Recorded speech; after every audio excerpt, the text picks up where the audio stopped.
I was once a child. This fact alone surprises me when I permit myself to consider it. Not that I recall anything of that time. Such memories were scoured from me, scraped away like tarnish from silver.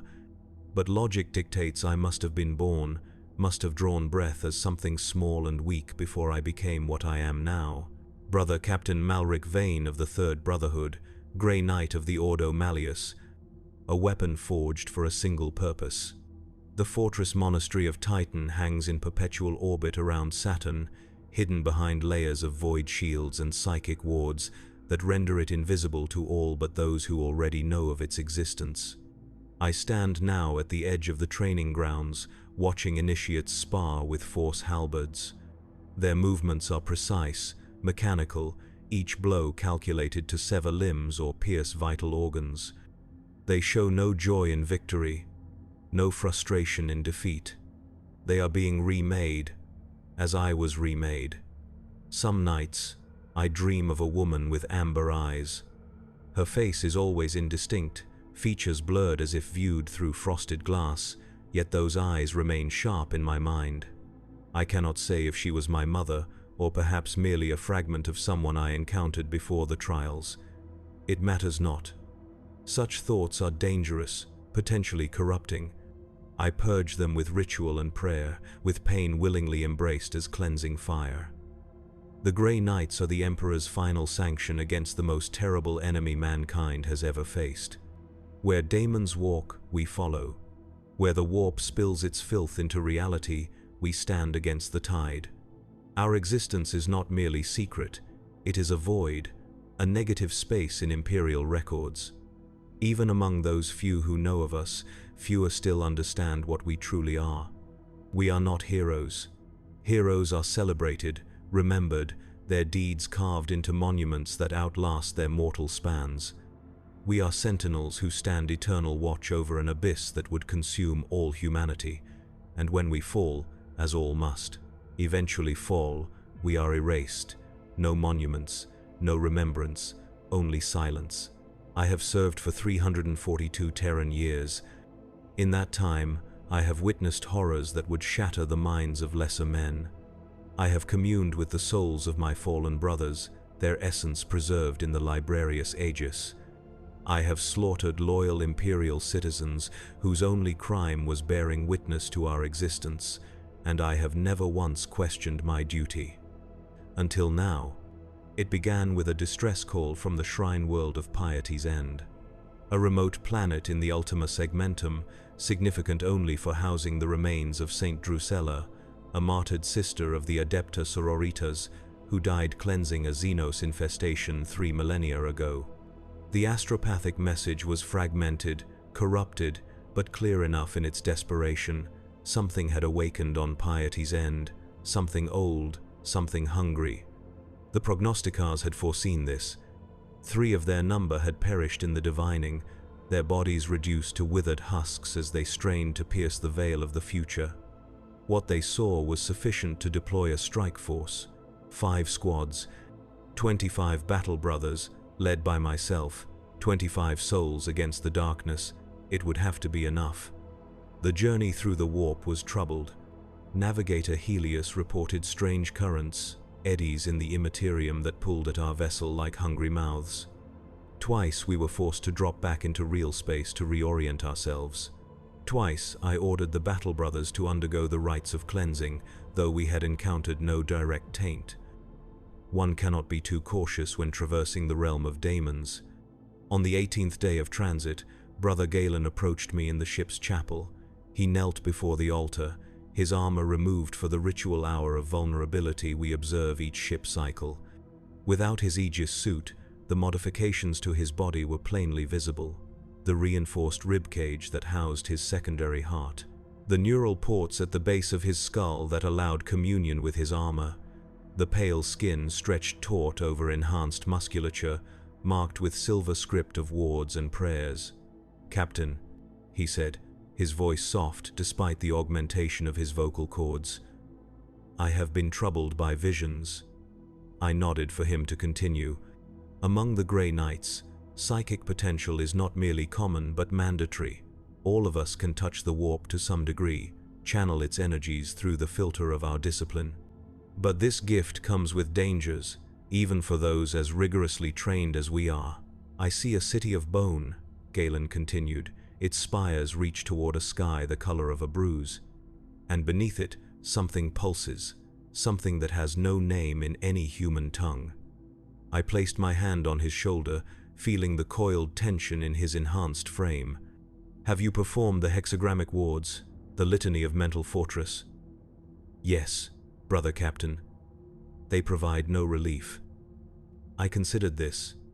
Galen was young by our standards, barely a century of service to his name, but he had proven himself repeatedly in combat against the Neverborn. His mind was strong, his faith unquestioning. If he was experiencing visions that resisted our standard protections, it warranted concern. Tell no one else. I instructed him. When we reach piety's end, you will remain at my side at all times. If these visions intensify, you will inform me immediately. And if I become compromised? The question hung between us, its answer unspoken but understood. If Galen showed signs of corruption, I would execute him myself. A mercy, compared to the alternatives. Trust in your training, brother, I said instead. Trust in the Emperor's protection. He nodded and returned to his prayers. I left him there, surrounded by guttering candles and the scent of sacred incense, his lips moving in silent devotion. I did not tell him that I too had dreamed of a city of bone, its towers reaching toward a sickly sky. Some burdens a captain must bear alone. 3 days later, we translated back into real space at the edge of the Piety's End system. The planet hung before us, a blue-green jewel against the void. From orbit, it appeared untouched, peaceful even. The continental masses were largely covered in vast forests, with a single major ocean covering the southern hemisphere. The capital city, Martyrium, was visible as a cluster of lights on the northern continent, surrounding the great cathedral that housed Saint Drusella's remains. There was no sign of distress, no void battles, no atmospheric disturbances that might indicate large-scale conflict.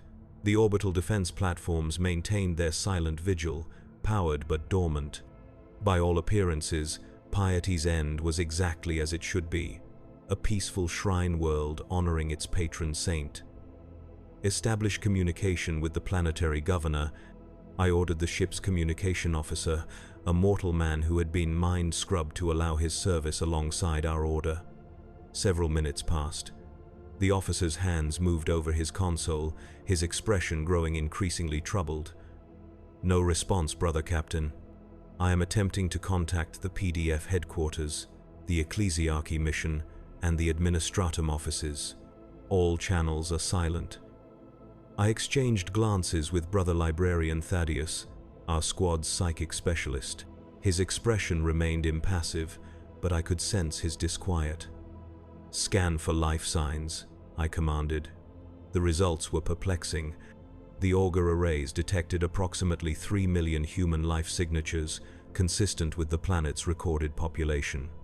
Their distribution matched expected patterns, concentrated around Martyrium with smaller clusters representing outlying settlements. They appear to be alive, the officer reported. But there is something strange about the readings. The life signs are static, unchanged, as if they are all in exactly the same state. Sleeping? Suggested Thaddeus. No, my lord. Even in sleep, human vital signs fluctuate. These readings show no variation at all. It is as if... The officer hesitated. Speak freely, I said. It is as if they are all frozen in a single moment, my lord. I made my decision. Prepare for planetary insertion, full combat protocol. Squad purgation will secure the landing zone. Squads Interceptor, Purifier, and Strike will establish a perimeter around the cathedral.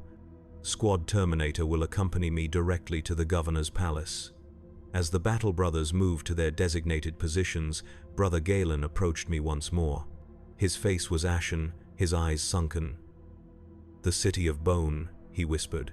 It is here. Beneath our feet. I clasped his forearm, the traditional warrior's grip of our chapter. Stand fast, brother. Whatever awaits us, we face it together. He nodded, but his eyes remained distant, seeing things invisible to others. I made a mental note to have Thaddeus monitor him during the descent.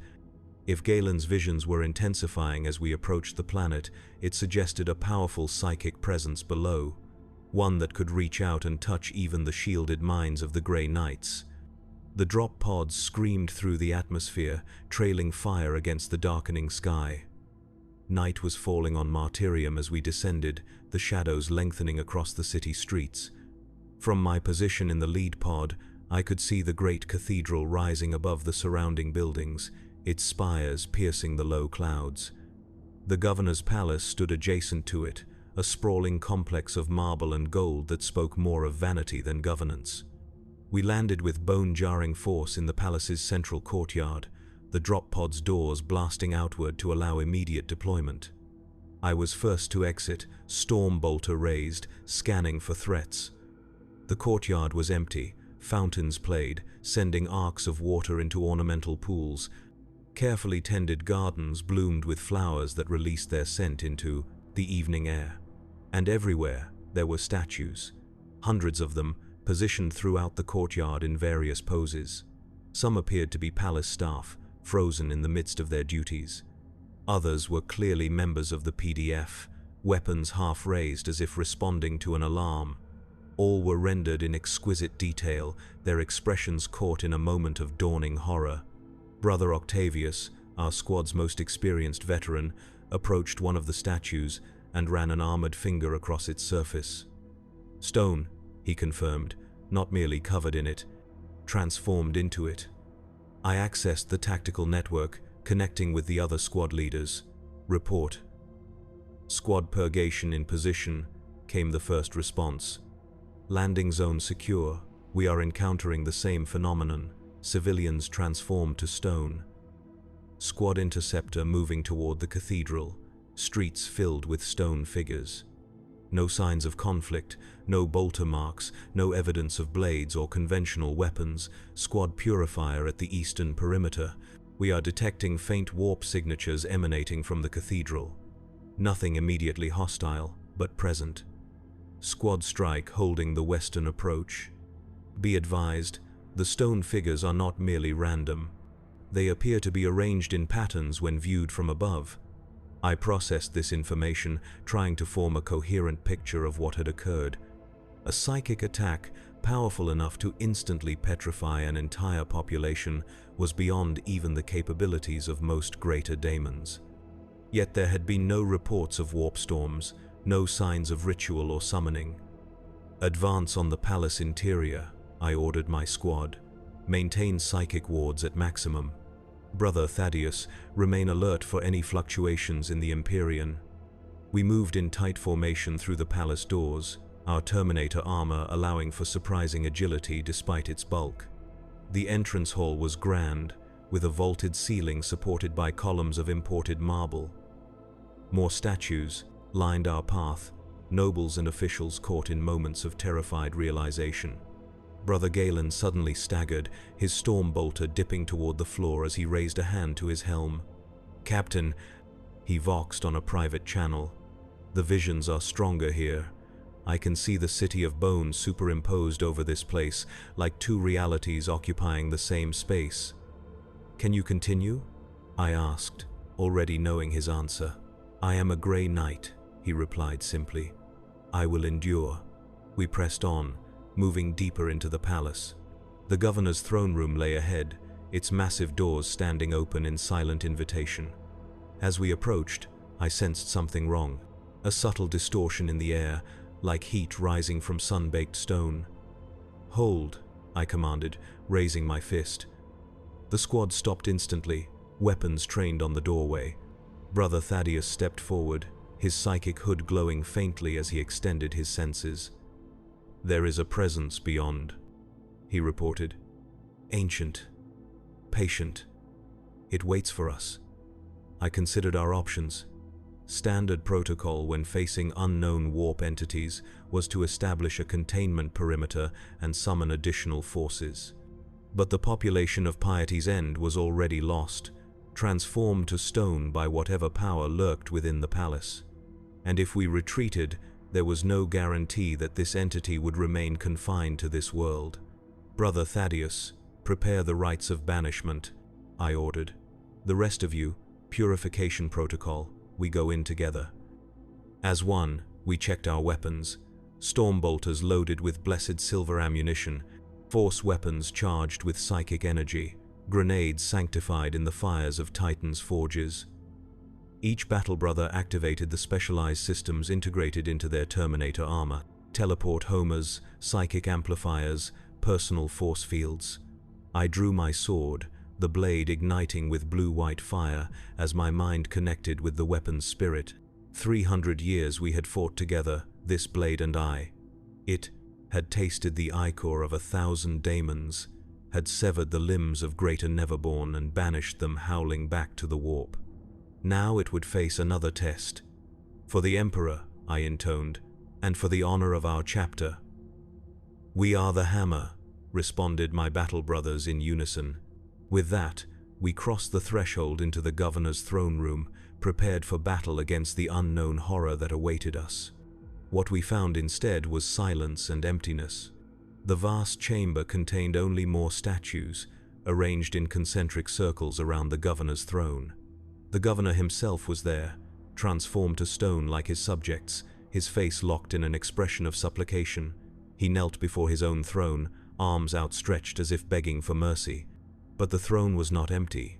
Upon it sat a figure that at first glance appeared to be another statue, but this one was different. Rather than the grey stone of the transformed humans, this figure was carved from what appeared to be pure obsidian, black and glossy, reflecting the dim light of the chamber. It had the form of a robed woman, her features serene, almost beautiful in their perfect symmetry. "Brothers Octavius and Galen, secure the perimeter," I ordered quietly. "Brother Thaddeus, analysis." Thaddeus approached the throne cautiously, his psychic hood flaring brighter as he drew near. "It is a vessel," he said after a moment. "A container for something far larger than what we perceive." As if in response to his words, the obsidian figure's eyes opened. They contained no pupils, no iris, merely pools of absolute darkness that seemed to draw in light rather than reflect it. "The Grey Knights." The figure spoke, its voice like the whisper of stone grinding against stone. "The Emperor's secret weapon against the denizens of the warp. How fascinating that you would come here, to my humble gathering." I raised my sword, its psychic fire casting blue shadows across the chamber. "Identify yourself, creature." A smile curved the obsidian lips, a gesture as cold and empty as the void. "I have had many names across the millennia. The architects of the Nephilim Citadel called me Ath Targul. The pre-human societies of this world knew me as the Whisperer in Stone. But names are such limiting things, are they not, Brother Captain Malric Vane? It knew my name. This was not surprising, merely confirming that we faced an entity of significant power. Many of the Neverborn could pluck such information from the Aether, especially when dealing with individuals as psychically active as Grey Knights. "You have committed atrocities against the people of this world," I stated flatly. "In the name of the Emperor and the authority of the Ordo Malleus, I sentence you to banishment." The figure laughed, a sound like avalanches in distant mountains. "Atrocities? I have merely preserved them. Look around you, Malric Vane. See how perfect they have become.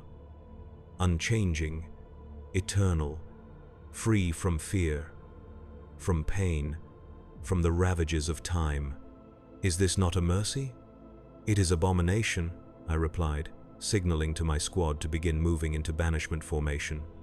"And it ends now." The obsidian figure tilted its head, studying me with those lightless eyes. "You disappoint me, Grey Knight. I had hoped for understanding from your kind, if from no others. After all, are we not similar in our goals? Both of us seek to preserve humanity from change." "We are nothing alike," I growled, feeling my anger rise despite centuries of training to suppress such emotions. "We protect humanity. You corrupt and destroy it. Protection, destruction, such limited concepts. The figure rose from the throne, its movements fluid despite its apparent stone composition. What do you think happens to a soul when its body is transformed to stone, Grey Knight? Where does it go? I will show you. With a gesture from the obsidian figure, the stone statues surrounding us began to glow with a faint inner light. It was subtle at first, barely perceptible, but growing steadily brighter, and with the light came sound, a distant chorus of voices, millions strong, all singing the same wordless note of perfect, endless harmony. Brother Galen fell to his knees, his weapon clattering to the floor. "The city of bone," he gasped. "I can see it clearly now. It is not built of bone. It is built of souls." "Precisely," said the obsidian figure, sounding pleased. "Every soul I have taken, preserved in eternal contemplation. A perfect city beyond time, beyond corruption. Even your precious emperor cannot offer such permanence." I had heard enough. With a thought, I activated the teleport homer attached to my armor, signaling the strike cruiser in orbit. "Brothers, fall back. Purge protocol authorized." The obsidian figure's expression changed, the serene smile fading. "You would destroy this world? Obliterate all I have preserved? For what purpose, Grey Knight? To satisfy your narrow definition of what humanity should be?" I did not bother to respond to the creature's questions. Instead, I launched myself forward, force sword raised.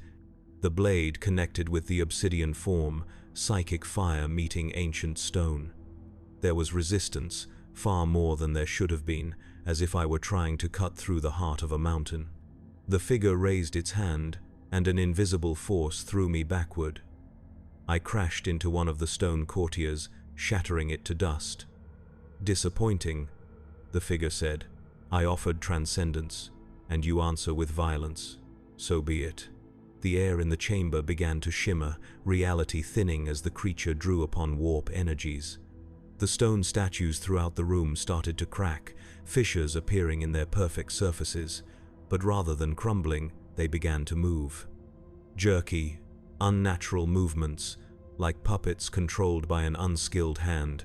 "Brother Captain," voxed Thaddeus urgently, "it is animating the transformed citizens. I am detecting warp signatures flowing into the stone forms." "Maintain banishment protocol," I ordered, regaining my feet. "Target the obsidian figure. All force weapons at full capacity." My squad responded immediately. Centuries of training overcoming any shock at facing animated stone constructs. Storm bolters roared, silver-tipped rounds shattering the approaching stone figures. But for each one destroyed, 3 more entered from adjoining chambers, an endless supply of puppet soldiers for the entity to command. Brother Octavius reached the obsidian figure first, his halberd sweeping in a devastating arc. The creature caught the weapon with one hand, stopping its momentum instantly. With its other hand, it touched Octavius's chestplate. Where its fingers made contact, the blessed Terminator armor began to transform, ceramite becoming stone that spread rapidly across the surface. "Brother!" I shouted, leaping forward to aid him. But I was too late. The petrification reached Octavius's helmet, freezing him in a pose of defiance, halberd still clutched in stone hands. Rage filled me, a dangerous emotion for any psyker but especially for a Grey Knight. I channeled it into my sword, the blade's psychic fire intensifying until it burned white hot. With a wordless battle cry, I swung at the creature's midsection. This time, the blade bit deep. The obsidian cracked, dark energies spilling from the wound like blood. The creature's face contorted in what appeared to be genuine surprise. "Impossible," it hissed. "No mortal weapon should harm this form." "This is no mere mortal weapon," I replied, twisting the blade. "This is the Emperor's wrath made manifest." The creature's response was to unleash a pulse of energy that sent all of us staggering backward. The stone soldiers closed in, grasping at our armor with unyielding hands. Through the tactical network, I could hear reports from the other squads. They too were under attack from animated statues, hundreds of them converging on our positions. "Brother Captain," Voxed, the leader of Squad Purifier. "The warp signature at the cathedral is intensifying. We believe it may be the source of the entity's power." This confirmed my suspicions. The creature before us, powerful as it was, served as a focal point for something larger. Perhaps it was drawing power from the warp tear within the cathedral, using the sacred site as a means to anchor itself in real space. "Brother Thaddeus," I called. "Can you disrupt the connection between this creature and the cathedral?" Thaddeus was already at work, his hands weaving complex patterns as he chanted in forbidden tongues. Languages so dangerous that merely hearing them could drive an untrained mind to madness. But we were Grey Knights. Such risks were our daily bread. "I can create a temporary severance," Thaddeus replied, "but I will need time." "Brothers Marius and Septimus, protect Thaddeus," I ordered. "The rest of you, with me. We must keep this abomination occupied." We formed a protective circle around Thaddeus, our storm bolters clearing swathes through the animated statues. But they were numberless. The entire population of a world turned against us, and the obsidian figure had recovered from my attack, the crack in its form already sealing itself. "Your resistance is futile," the creature said. "Even now, the process continues throughout this world. Soon, every living thing on Piety's End will join my collection. And then, when the alignment is complete, I shall extend my gift to other worlds." "What alignment?" I demanded, more to keep the creature talking than out of genuine curiosity. Every moment it spent in conversation was another moment for Thaddeus to complete his ritual. The obsidian figure gestured upward, though the ceiling blocked any view of the sky. "This world orbits through a nexus of reality once every 3,000 years, a place where the veil between dimensions thins to nothing.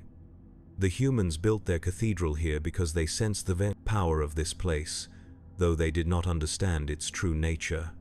They worshipped their Saint Drusilla, never realizing that it was I who whispered to them from beneath the stones." As it spoke, I noticed something disturbing. The stone soldiers nearest to the obsidian figure were changing. The rough gray stone of their bodies was darkening, taking on the same glossy black appearance as the creature itself. They moved more smoothly as well, their jerky motions becoming fluid, purposeful. "It is converting them," I voxed to my squad. The petrification was only the first stage. Brother Galen, who had recovered enough to rejoin the battle, moved to my side. "Captain, I can see the process in the Imperium. It is not merely transforming their bodies, it is rewriting their very souls, binding them to itself." This was worse than I had feared. Not simple destruction or corruption, but a fundamental alteration of the human soul. If such a process could be extended beyond this world, the implications were catastrophic. "Brother Thaddeus," I called. "Status." "Almost complete, Brother Captain," Thaddeus replied, his voice strained with effort. "But I am encountering resistance. The creature has safeguards I did not anticipate." The obsidian figure turned its attention to Thaddeus, seeming to notice his efforts for the first time. "Ah, a librarian," it said, "attempting to sever my connection to the cathedral. Clever, but inadequate." It raised a hand toward Thaddeus, dark energy gathering at its fingertips. I intercepted the attack, my sword cleaving through the energy bolt, dispersing it into harmless sparks. The backlash staggered me, my armor's systems momentarily overloaded by the conflicting energies. "Now, Thaddeus!" I shouted, sensing that the creature was preparing a second, more powerful attack. Thaddeus completed his incantation with a final desperate syllable. The effect was immediate and violent. A psychic shockwave erupted from his position, rippling outward through the chamber. Where it passed, the animated statues collapsed, returning to lifeless stone.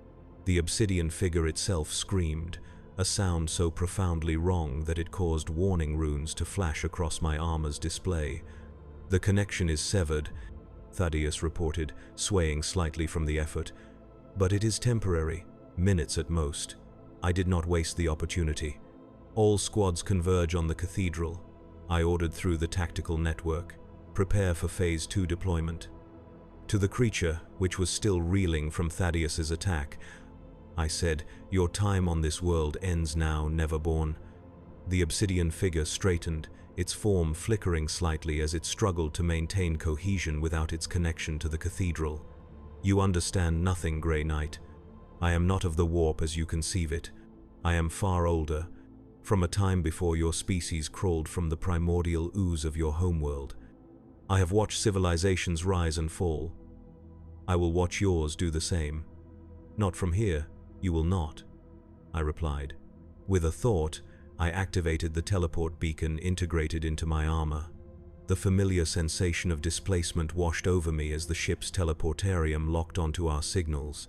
In an instant, we were gone from the throne room, molecules scattered and reassembled on the teleportation platform of our strike cruiser. "Prepare for immediate teleport to the cathedral coordinates," I ordered the teleportarium technicians. "Full squad deployment. And initiate Phase 2 protocols." Phase 2 was rarely implemented, reserved for situations where corruption had spread too far for conventional purging. It involved the deployment of cyclonic torpedoes, world killers capable of rendering a planet's surface uninhabitable. Such measures were not taken lightly, even by the Grey Knights. As the teleportarium recharged for our jump to the cathedral, I took a moment to assess my squad. Brother Octavius was lost, transformed to stone, by the creature's touch. The others showed varying degrees of damage to their armor, but all remained combat effective. Brother Galen appeared to have recovered from his psychic distress, though his eyes still held a haunted look that concerned me. "Brother Galen," I said, moving to his side, "are you fit for continued deployment?" He straightened, determination visible in every line of his posture. "Yes, Brother Captain. The severance of the creature's connection has reduced the visions. I can function." I nodded, satisfied for the moment. The creature called itself Arth Tahul. "Does that name appear in any of our records?" Brother Thaddeus, who had access to more of the chapter's forbidden lore than most, shook his head. "No, Brother Captain, but its claim to predate humanity is consistent with certain ancient entities we have encountered. The Yuvath were known to worship stone constructs of similar description." This was troubling. The Yuvath had been a powerful Xenos civilization, psychically gifted and utterly hostile to human life. They had been purged during the Great Crusade, but their artifacts and gods might well have survived in the hidden corners of the galaxy. "The teleportarium is ready, Brother Captain," announced the chief technician.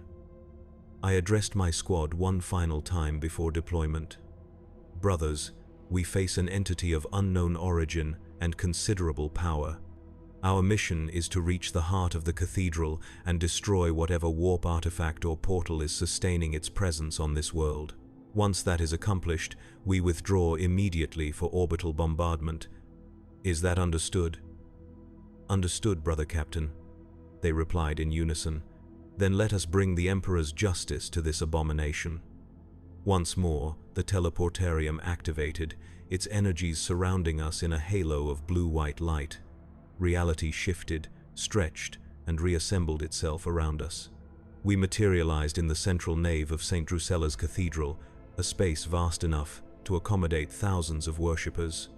Massive columns supported a ceiling adorned with frescoes depicting the saint's life and martyrdom.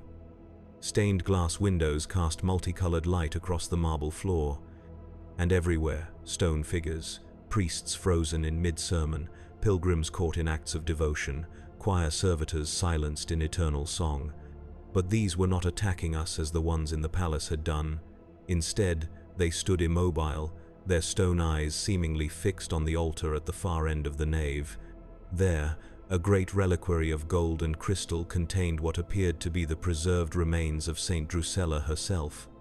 But something was wrong with the reliquary. The crystal was clouded, its surface covered in a network of black veins that pulsed with unnatural rhythm. And within, where the saint's remains should have been, there was only a swirling darkness, like a miniature storm cloud trapped in glass. "The focal point," observed Thaddeus. "The creature has replaced the saint's remains with a warp conduit." Can we destroy it? I asked. Thaddeus's expression was grim behind his helmet's faceplate. With sufficient force, yes, but doing so will release a tremendous amount of warp energy. The backlash could be unpredictable. That was Thaddeus's way of saying it could kill us all. But such risks were part of our duty as Grey Knights. Squads, purgation and strike, establish a perimeter. I ordered through the tactical network. Squads Interceptor and Purifier prepare to assist with containing the energy release. My squad will approach the reliquary. We advanced cautiously down the central aisle of the cathedral, weapons ready. The stillness was unnerving. No movement from the stone figures, no sign of the obsidian creature, only silence, broken by the measured tread of our armored boots on marble. As we neared the altar, I felt a familiar pressure building in my mind, the same sensation I experienced when in proximity to powerful warp entities, a psychic weight pressing against my mental shields, searching for weaknesses. Be alert, I warned my squad. The creature may attempt psychic infiltration. No sooner had I spoken than Brother Galen gasped, staggering slightly. "Captain," he said, his voice tight with strain. "It is trying to show me something, trying to make me see." "Resist, brother," I urged him. "Focus on your training. The litanies of mental fortitude." Galen nodded, visibly centering himself. But I could tell the assault on his mind was intensifying. Whatever connection had been established between him and the entity during our warp transit, it was being exploited now. We reached the altar steps. The reliquary loomed before us, the darkness within it seeming to watch us with malevolent awareness. I raised my force sword, preparing to strike at the corrupted vessel. "Wait," said Brother Thaddeus suddenly. "There is something else here. Something beneath the altar." I paused, sensing he was right. There was a presence below us, a psychic signature distinct from the warp energies swirling within the reliquary. Older, colder, patient. The creature said it, whispered to the humans from beneath the stones, I recalled. This cathedral was built on a place of power, a nexus. Then the reliquary is merely a focus, reasoned Thaddeus. The true entity remains below. I made a swift decision. Change of plans. We need to access whatever lies beneath this altar. Brother Marius, prepare melter charges. As Marius moved to comply, the air around the reliquary began to shimmer. The darkness within it coalesced, taking shape, pressing against the crystal walls of its container. Cracks appeared in the ancient glass, spider webbing across its surface. "It is attempting to manifest," warned Thaddeus. Too late. The reliquary shattered in an explosion of glass and corrupted warp energy. The darkness that had been contained within it surged upward, forming a towering column that reached to the cathedral ceiling. Within the column, shapes moved, faces pressed outward, mouths open in silent screams. Thousands of them, perhaps millions, all trapped within the swirling darkness. "The souls of piety's end," breathed Galen. "It has harvested them all." From the heart of that swirling column, a voice spoke. Not with sound, but directly into our minds, bypassing our psychic defenses as if they were not there. "You see now the futility of your actions, Grey Knights," it said. "These souls are mine. This world is mine. Soon, your souls shall join my collection." The pressure against my mental shields intensified, probing for weaknesses. Images flashed through my mind, the amber-eyed woman from my dreams, a child running through fields of golden grain, a hand reaching out to me, offering comfort or salvation. False memories, implanted by the creature to distract me, to weaken my resolve. I forced them aside, focusing on my training, on the litanies of protection I had recited daily for centuries. "Brothers," I voxed, "maintain mental discipline. These visions are not real." Brother Marius had finished placing the melter charges around the altar's base. "Charges set, Brother Captain," he reported. "Awaiting your command." "All squads, fall back to defensive positions," I ordered through the tactical network. "Prepare for detonation." As my brothers moved to comply, the column of darkness surged forward, tendrils of warp energy lashing out like whips. Where they touched the stone figures throughout the cathedral, the petrified humans began to change, their forms rippling as they were absorbed into the growing mass of darkness. "It is consuming them," observed Thaddeus, adding their essence to itself. "Detonation in 3, I counted down, my thumb hovering over the activation rune. 2, 1. The melter charges detonated with a roar of superheated air, vaporizing the altar and blasting a crater in the cathedral floor. Through the smoke and debris, I could see a stairway revealed beneath, descending into darkness. Ancient steps, worn smooth by the passage of countless feet over millennia. The column of darkness recoiled from the explosion, momentarily disrupted. I seized the opportunity. "Squads, Purifier and Strike, contain that entity," I ordered. "The rest of you, with me. We are going below." Without waiting for acknowledgement, I plunged down the revealed stairway, my armor's auto-senses adjusting to the gloom. The steps descended in a tight spiral, delving deep beneath the cathedral foundations. The walls were not of human construction, they were too smooth, too perfect in their geometry, and they were covered in symbols that hurt the eye to look upon, glyphs that seemed to shift and change when not directly observed. "Pre-human construction," noted Thaddeus as he followed close behind me, "consistent with the entity's claims of antiquity." "These symbols," said Brother Galen, who had insisted on joining the descent despite my concerns about his mental state. "I recognize them from my visions. They are a language of sorts, a record of transformation." I did not ask how he knew this. The connection between Galen and the entity was clearly stronger than I had initially assessed. This made him both a vulnerability and potentially our greatest asset in understanding what we faced. The stairway ended in a vast, spherical chamber carved from solid bedrock. But the rock had been altered, transmuted into a substance that resembled polished obsidian, the same material as the creature's manifestation in the governor's palace. The chamber was illuminated by a soft, pulsing light that seemed to emanate from the walls themselves. And at the center of the chamber stood a structure that defied easy description. It appeared to be a city in miniature, its towers and spires crafted from a material that resembled bone but was not. The structure rotated slowly, floating several feet above the chamber floor, suspended by no visible means.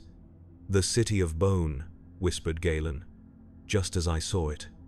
I approached cautiously, my force sword at the ready. As I drew nearer to the floating structure, I began to perceive details that were not immediately apparent. The buildings were not buildings at all, but intricately carved representations of human forms, thousands of them, fused together to create the semblance of architecture. Their faces were contorted in expressions of rapture or agony, often both simultaneously. "What is this abomination?" I demanded aloud, knowing the entity could hear me. In response, the air before the floating city shimmered, coalescing into the obsidian figure we had encountered in the palace. But it was changed now, more solid, more present. Its formerly smooth surface was now etched with the same shifting symbols that adorned the chamber walls. "This is salvation, Grey Knight," the figure replied. "A perfect preservation of consciousness, free from the corruption of flesh, free from the ravages of time and entropy. Each soul captured at the moment of its transcendence, locked forever in a state of perfect understanding." "You mean imprisoned," I countered. "Stripped of will, of choice, of humanity." The figure's featureless eyes regarded me with what might have been pity. "Choice is an illusion, Malric Vane. You of all humans should understand this. Was choice offered to you when the Grey Knights took you as a child? When they scoured your mind of all that you were? When they remade you into their weapon?" The words struck closer to home than I cared to admit. It was true that I had not chosen my fate. No Grey Knight had. We were selected, taken, transformed. Our previous lives erased so thoroughly that not even hypnotherapy could recover them. We were weapons, forged for a single purpose. But there was a crucial difference. "We serve willingly," I said. knowing the necessity of our sacrifice. These people had no choice, no understanding of what was being done to them. "And what of those you execute after your missions?" the entity asked. "The loyal Imperial citizens whose only crime is having witnessed your existence. Do they choose their fate? Do they understand the necessity of their sacrifice?" Again, a barb that found its mark. How many had I personally executed over the centuries? Guardsmen who had fought alongside us against demonic incursions, civilians who had simply been in the wrong place at the wrong time, all killed to maintain the secrecy of our order. Their blood on my hands, justified by necessity. I pushed these thoughts aside. The creature was attempting to distract me, to create doubt, a typical tactic of warp entities. "Enough talk," I said. "Your existence ends here." The obsidian figure smiled, a cold expression devoid of warmth. "You cannot destroy me, Grey Knight. I am not merely this form you see before you. I am the city. I am the souls it contains. I have endured for millions of your years, waiting for the proper alignment, for the thinning of the veil that allows me to complete my work." "What work?" asked Thaddeus, his voice cautious. "The preservation of consciousness," replied the figure. "The creation of a repository of souls so vast, so perfect, that it transcends the limitations of your reality. When complete, it will exist simultaneously in all dimensions, all possible universes. A monument to consciousness itself, persisting even after the heat death of your universe." As it spoke, the rotating city began to spin faster, the light pulsing from the chamber walls intensifying. I could feel warp energy building around us, the very fabric of reality starting to thin. "The alignment approaches," said the figure. "The nexus opens. Soon, my work here will be complete, and I shall move on to other worlds, other souls to preserve." I exchanged glances with Thaddeus. We both understood the implications. If this entity could extend its influence beyond piety's end, billions of lives could be at risk. Entire sectors might fall to its preservation. "Brother Galen," I said, turning to him, "your connection to this entity, can you use it against it?" Galen hesitated, clearly struggling with internal conflict. I am not certain, Brother Captain. The visions it has shown me, there is a terrible beauty to its work, a perfect stillness that offers release from pain, from fear, from doubt." I gripped his shoulder, forcing him to look at me. "That is the entity talking, brother, not you. Remember your oaths, remember who you are." For a moment, I feared we had lost him. Then, his expression hardened, resolve replacing uncertainty. "I am a Grey Knight," he said. "I am the Emperor's shield against the darkness, his sword against the Neverborn." He stepped forward, approaching the rotating city of bone. The obsidian figure watched him with apparent curiosity. "You come willingly?" it asked.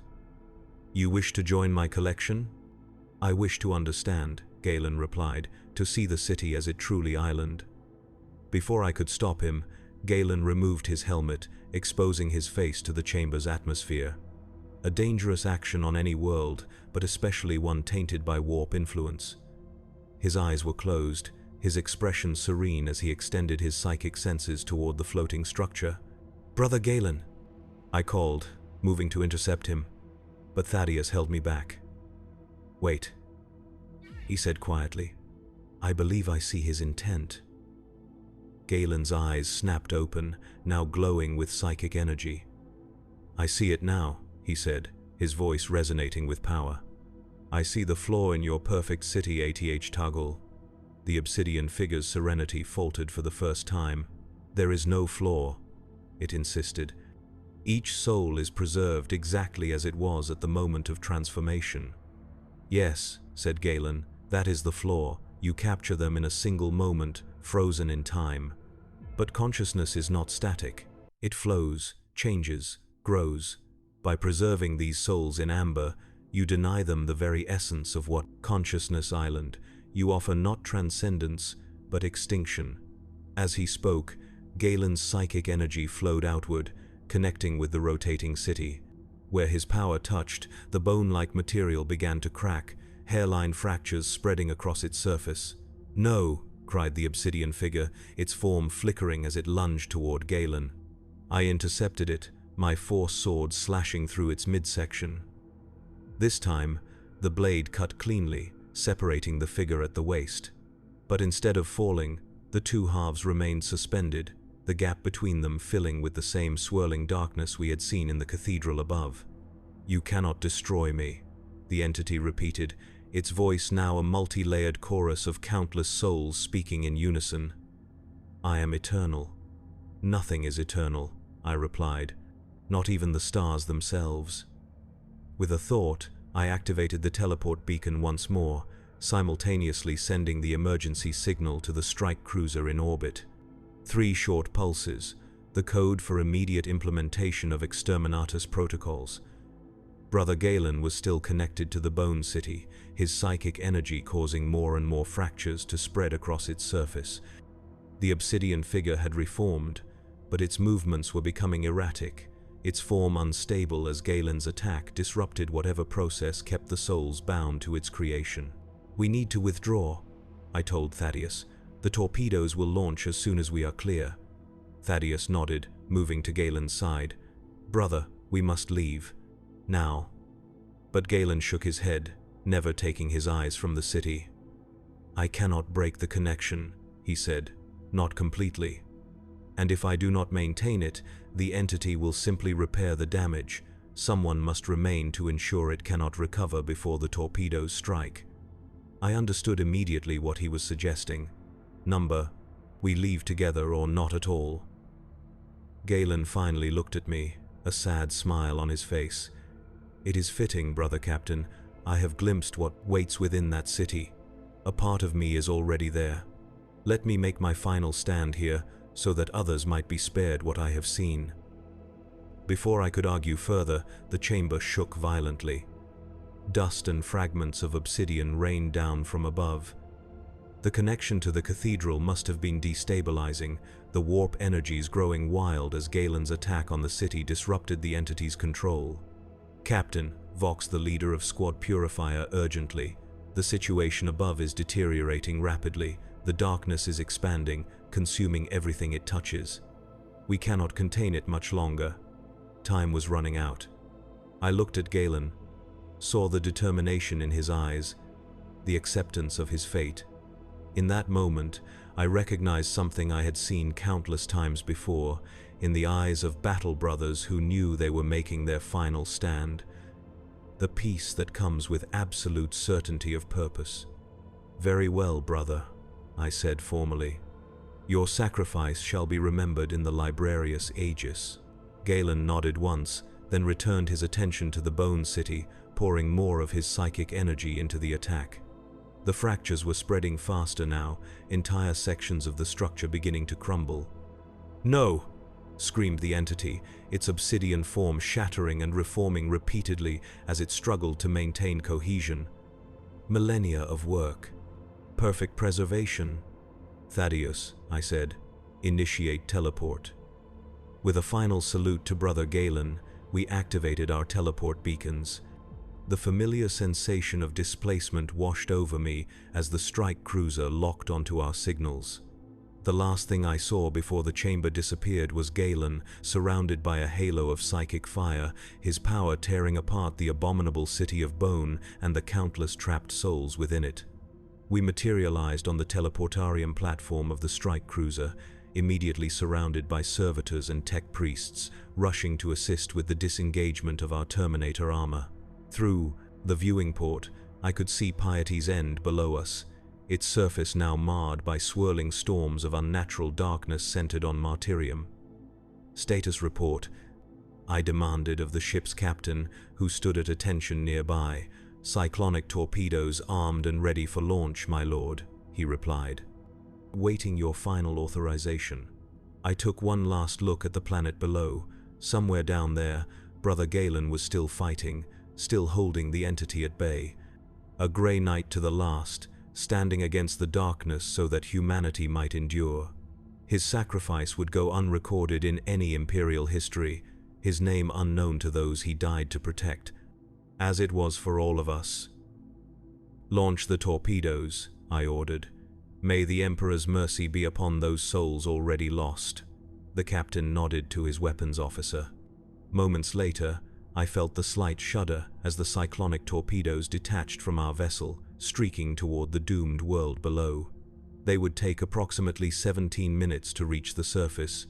17 minutes for Brother Galen to continue his final battle. "Set course for Titan," I instructed the captain. "Maximum speed." "Yes, my lord."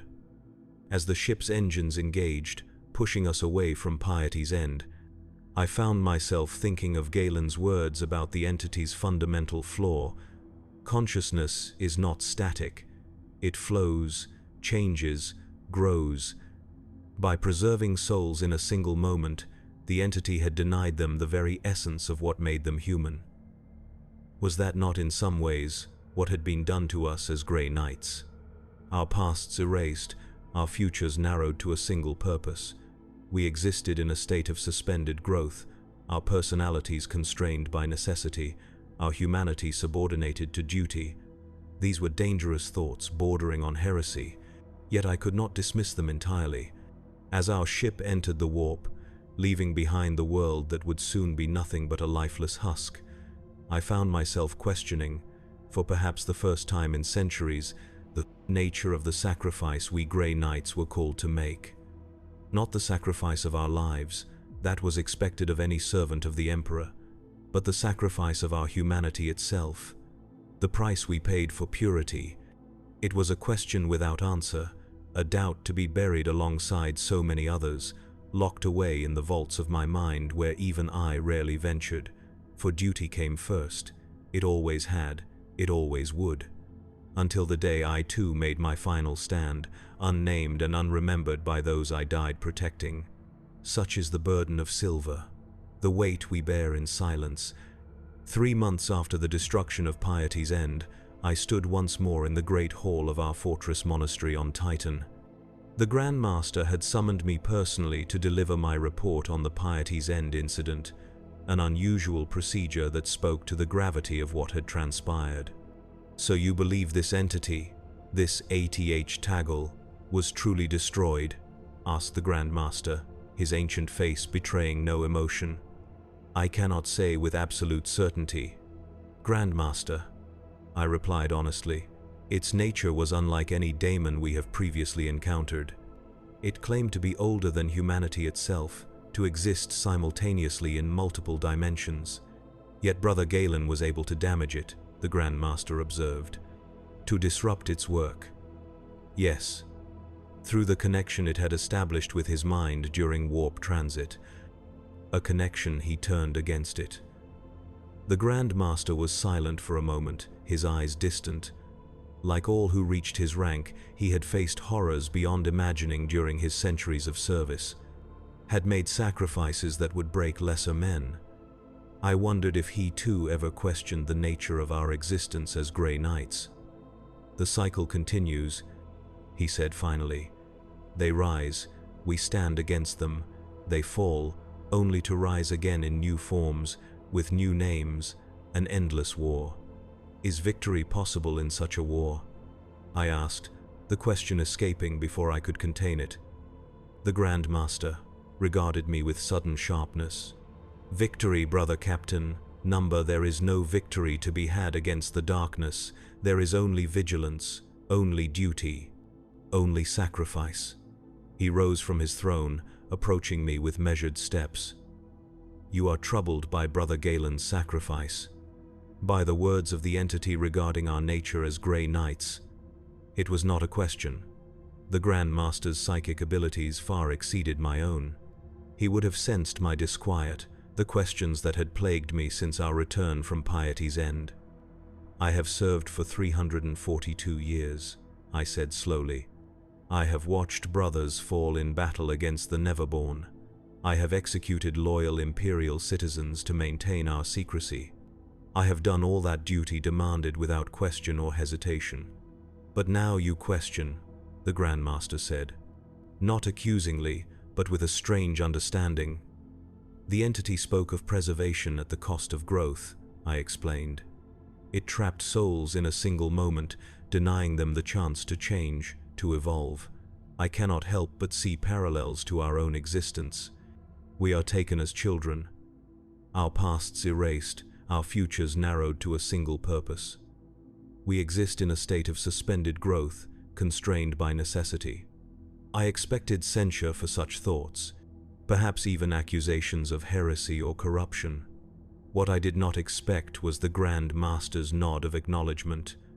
"You are not the first to have such thoughts, Malric," he said, using my given name rather than my rank. "A rare intimacy. Nor will you be the last. The burden of knowledge we bear is heavy. The sacrifices we make are profound. It would be strange indeed if such thoughts did not arise." He turned, gesturing for me to follow him to a viewing port that looked out upon Saturn's rings, a spectacle of natural beauty that few outside our order would ever witness from this vantage point. "The question you must ask yourself is not whether our existence is just, or fair, or right," the Grand Master continued. "Such concerns are luxuries we cannot afford. The question is whether it is necessary, whether the alternative would be worse." I considered this. The Grey Knights stood as humanity's final bulwark against demonic incursion. Without us, how many worlds would fall? How many billions of souls would be corrupted or destroyed? The price we paid, the sacrifice of our individual humanity, purchased the continued existence of humanity as a whole. "I understand, Grand Master," I said at last. "The burden is necessary." He turned to me, his ancient eyes holding mine. "Necessary, yes, but never easy, never to be taken for granted. Each of us must come to terms with it in our own way.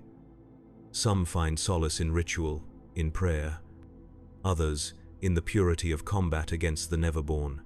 Others still in the knowledge that though we may be forgotten, the Imperium endures because of our sacrifice." "And what of you, Grand Master?" I dared to ask. "Where do you find your solace?" A ghost of a smile touched his lips, there and gone in an instant. "In moments like this, Malric, in seeing brothers like you and Galen uphold our purpose with such unwavering dedication, even in the face of questions that have no perfect answers. In knowing that while individuals may falter, the chapter endures." He placed a hand on my shoulder, an unexpectedly human gesture from one so exalted. "Brother Galen's sacrifice has been recorded in the Librarius Aegis. His essence joins with those of all our fallen brothers, a collective wisdom and strength that will guide future generations of Grey Knights. He is not forgotten, Malric, none of them are." With that, he returned to his throne, his moment of personal connection clearly at an end. "You will be assigned a new mission soon. The prognosticars have detected disturbing patterns in the halo stars. Preparations are already underway." I bowed, accepting the dismissal. "I stand ready to serve, Grandmaster." As I turned to leave, he spoke. Once more, "Brother Captain, the burden of silver is indeed heavy, but remember that you do not bear it alone. None of us do." I departed the Grandmaster's presence, my mind still troubled but my purpose renewed. He was right, of course. The questions had no perfect answers. The doubts would never fully disappear. But they did not need to. They could exist alongside duty, alongside purpose. Perhaps that was what truly separated us from the soulless automatons of the Adeptus Mechanicus, or from the unthinking beasts of the warp. The capacity to question, to doubt, even as we continued to fulfill our sacred duty. 3 days later, I knelt in the fortress chapel, the hour of vulnerability observed as was our custom. My armor stood in its maintenance cradle nearby, its silver surface gleaming in the candlelight. I offered prayers for Brother Galen's soul, for Brother Octavius, and for all those who had fallen under my command over the centuries. And I offered a prayer for myself as well. Not for preservation, or for glory, or even for strength in battle, but for the wisdom to bear the burden of silver with the dignity it deserved. To honor the sacrifice not just through victory against the Neverborn, but through remembrance of why we fought at all. For humanity, in all its flawed, chaotic, contradictory glory, for the right of consciousness to flow, to change, to grow. In the flickering candlelight, I thought I saw a face reflected in my armor's polished surface, a woman with amber eyes. She smiled at me, a gesture of such profound sadness and pride that it struck me to my core.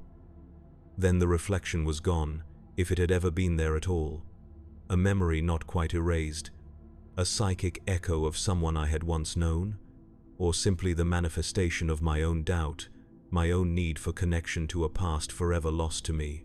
It did not matter. I rose from my prayers, ready to don my armor once more, ready to bear the burden of silver for another day, for as long as duty required, for as long as humanity needed its silent, secret guardians, for I was a grey knight, not a hero to be celebrated, not a martyr to be mourned, simply a weapon forged for a single purpose, a blade that struck from shadows, asking for no recognition, expecting no glory. And perhaps, in the end, that was enough.